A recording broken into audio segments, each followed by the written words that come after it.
広州は人口約1900万人を擁する中国第4位の大都市です。長い歴史を持ち、高層ビルと歴史的建造物が共存する街です。ミシュランが世界の美食都市10選に選んだ美食の都です。日本から JAL、ANA、中国南方航空等の直行便があり便利です。2025年7月に広州を東京発着の2泊3日で訪問しました。その経験により広州行ってよかったベスト15を発表します。広州旅行を検討している方はぜひ参考にしてください。それでは一緒に広州への旅に出ましょう。まずはベスト10からベスト1までの発表です。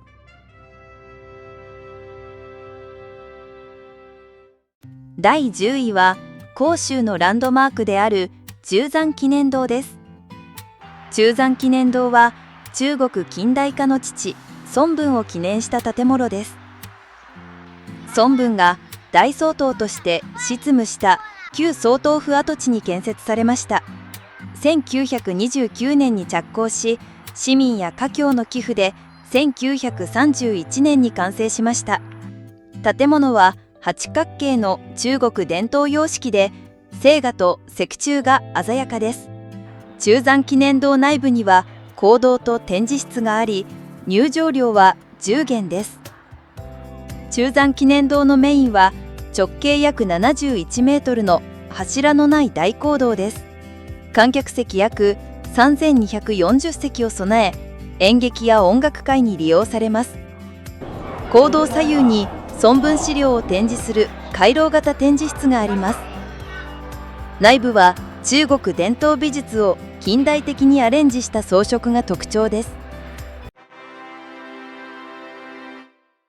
第9位は年間来場者4000万人を誇る広東省博物館です。広東省博物館は広東省と政府が共管する一級博物館です。主展示は広東省の歴史、海上交易、資料、民族伝統工芸です。広東省の歴史は戦史から近現代まで幅広く紹介しています。主要展示は海珠湖石器、南越王青銅器等です。海上交易では広東が海上貿易要衝であった歴史を紹介します。民族伝統工芸では長州刀祖や雲布木彫等を展示します。これは地域の新石器時代から清代までの陶磁器企画展です。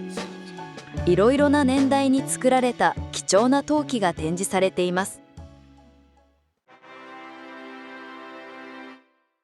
第8位は華城広場周辺の著名建築物巡りです。華城広場は主港新城にある約56ヘクタールの広場です。華城広場は著名建築に囲まれた市内屈指の観光地です。広州大劇場は建築家ザハ・ハディッド設計の現代建築です。2010年に完成し、外観は2つの石をモチーフにしています。これは日本の日建設計が設計を担当した広州図書館です。蔵書約843万冊を誇る中国屈指の公共図書館です。これは2010年アジア大会開幕式会場の海新社アウン公園です。華城広場からは四港越しにそびえる広州タワーを望めます。CTF タワーは111階建てで広州で一番高い超高層ビルです。このビルの70階から108階にはローズウッド広州が入っています。世界最速のエレベーターで95階のロビーに上がります。ロビーには洗練された家具とアートが配されています。見晴らしが良いロビーラウンジは宿泊客以外も利用可能です。第7位は、欧州の雰囲気が色濃く残るサメン島です。サメン島は広さ 0.3 平方キロメートルの欧風建築が立ち並ぶ歩行者専用地区です。サメン島はアヘン戦争後、1861年に英仏の租借地となりました。その後、仏領事館等の大細な洋館群が建設され、今に残ります。石畳沿いにカフェやショップが並ぶおしゃれなエリアです。撮影スポットとしても人気で、短時間の散策におすすめです。第6位は、広州市街を一望できる白雲山です。白雲山は広州第一の景勝地と称される観光名所です。約30の山々から構成される約21平方キロメートルの風景区です。広州市内からはあまり遠くなくタクシーで行けます。主峰のマセイレイは標高382メートルでロープウェイで登れます。ロープウェイの全長は 1.6 キロメートルで山頂までは約10分です。ロープウェイからは広州市街の高層ビル群を一望できます。頂上広間に到着し、広州市内を見渡せる展望台に向かいます。展望台から見渡す広州市街や主港デルタの風景です。白雲山観光の所要時間は駆け足で約1から2時間です。第5位は、広州市内の仏教・道教の寺院巡りです。今回訪問したお寺をおすすめ順に紹介します。1位は広州中心部にあり、約1000年の歴史を誇る大仏寺です。10世紀の南漢初期に創建されて今に至ります。境内は美露殿、大雄宝殿等が中軸状に配置されています。地元の方が信心深く参拝する様子を見られます。寺の目玉は三尊の青銅製大仏像が安置される大雄宝殿です。中央に釈迦如来、左右に弥勒菩薩と阿弥陀如来を配します。像の高さは約6メートル、重量は約10トンで中国南部最大級です。第2位は537年に建立された陸陽寺です。寺名は境内に繁茂した6本のガジュマルに由来します。寺の最も著名な建築は高さ約57メートルの六葉花塔です。花弁のように重なる外観から花塔とも呼ばれます。これは内部に仏教の経典を収めた経輪マニ車です。巡礼者は1回回すとお経5巻分の功徳を得るとされます。本堂には釈迦如来、弥勒菩薩、阿弥陀如来が安置されます。第3位は広州最古かつ最大の道教寺院である三元宮です。道教は老子が始めた自然調和と不老長寿重視の宗教です。中国では人口の 20% が仏教徒で 1% が道教徒と言われています。三元宮は319年に広州を治めていた役人が設立しました。奥に本殿の三元殿があり、民進様式の播磨装飾が見事です。三元殿には三官大帝、天官、時官、水官が配されます。三元宮は宗教・建築に興味のある方におすすめの寺院です。第4位は嶺南建築の真珠と言われる陳氏書院です。陳氏書院は清代の家族指導を活用した文化施設です。人気観光地なので行列に並びますが、約15分程度で入れます。陳氏書院は1888年に関東省内の陳一族により建設されました。一族は資金を持ち寄り、学問や居住の場として建設しました。現在は地域の歴史や工芸を学べる郷土資料館になっています。内部は南北の一直線上に4つの主要建物が並ぶ配置です。屋根には竜や人を立体表現した千年装飾が施されています。ぶどうや花を立体的に彫り出した精緻な木彫り装飾です。木組み、石膏、灰素棚で名匠が技を競った跡が今も残ります。第3位は甲州のシンボルともいえる甲州タワーです。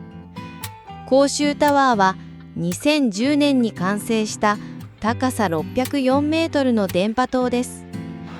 夜には塔が約3万3000個の LED 照明でライトアップされます。螺旋状の鋼材を使い、柔らかな曲線美を実現しています。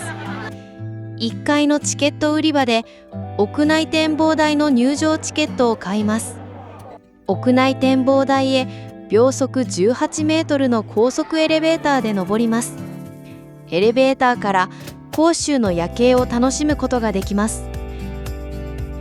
高さ428メートルにある屋内展望台に到着し、夜景を見ます。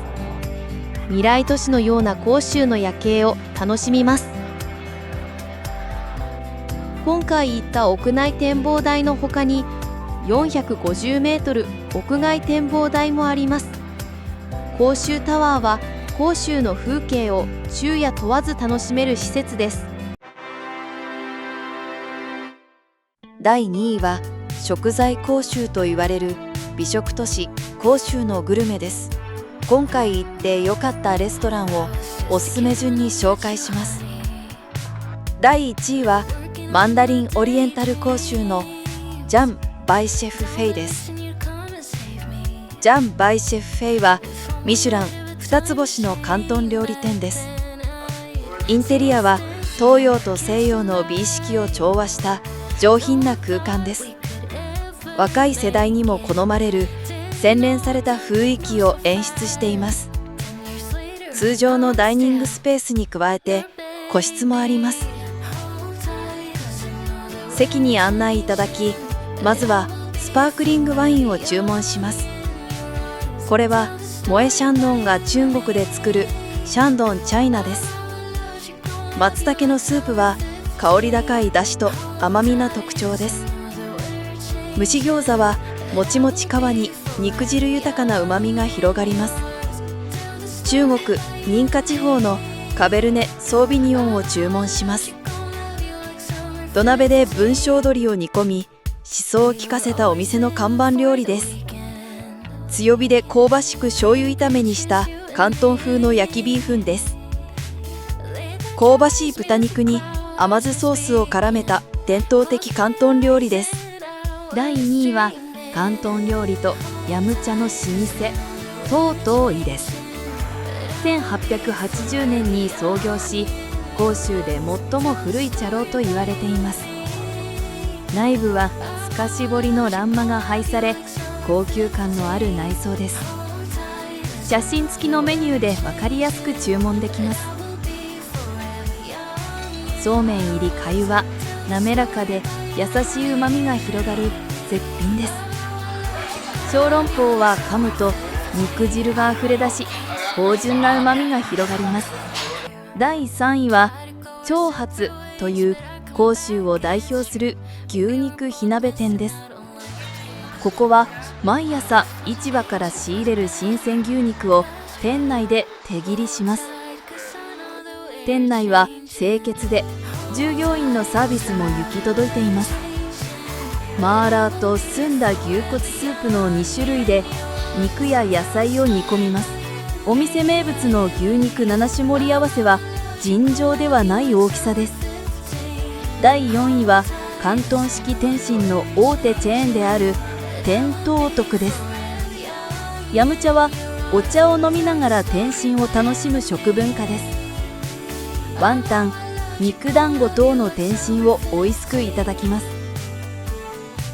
点心は具材や皮の薄さ等に職人の技術が凝縮されています。第1位は大迫力のショーを見られる長隆国際サーカスです。市内から車で40分離れた長隆リゾート地区に向かいます。長隆リゾート地区にはホテル、遊園地、動物園があります。サーカスは毎日20時に開園するので会場に向かいます。会場は約6000席を要する世界最大級のサーカス劇場です。20時の開演まで歌と踊りのショーを楽しめます。20カ国から来た約300名のパフォーマーによるショーです。20時になり本番のサーカスが始まります。曲芸、映像、音響が一体になった幻想的なショーです。圧巻のステージに最初から度肝を抜かれます。高速で走り回る馬の上でのアクロバットが見事です。シャボン玉が会場に舞う幻想的なショーです。サーカスのハイライトの一つである空中ブランコです。観客が見守る中、パフォーマーが大技に挑戦します。大迫力のショーが続き、手に汗を握る時間が続きます。再度、観客が見守る中でパフォーマーが大技に挑戦します。演目の間にはパレードが行われて観客を盛り上げます。狭いカゴの中に複数のバイクが走り回る曲芸も大迫力です。キリンの登場に観客から驚きの声が上がります。これは中国人パフォーマーによる大道具を使ったショーです。観客が見守る中、高さ20メートルからの飛び込みに挑戦します。感動の90分のショーもフィナーレを迎えます。皆様が広州に行かれる際にはぜひ見ていただきたいショーです。続いては11位から15位の発表です。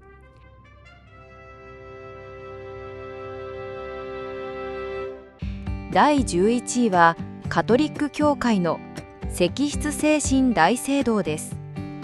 この教会は25年の歳月をかけて1888年に完成しました。教会は壁面や柱をすべて花崗岩で積み上げた総石造りです。仏製ステンドグラスがあり、内部は欧州と錯覚する場所です。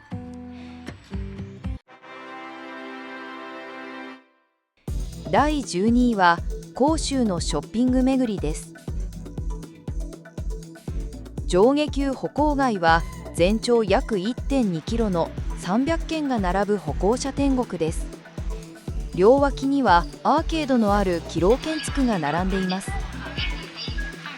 飲食店、雑貨屋等が多く、散策を楽しめる商店街です。北京路歩行街は全長約 1.5 キロの近代的な商業通りです。商業施設にはユニクロがあり、日本にいる感覚になります。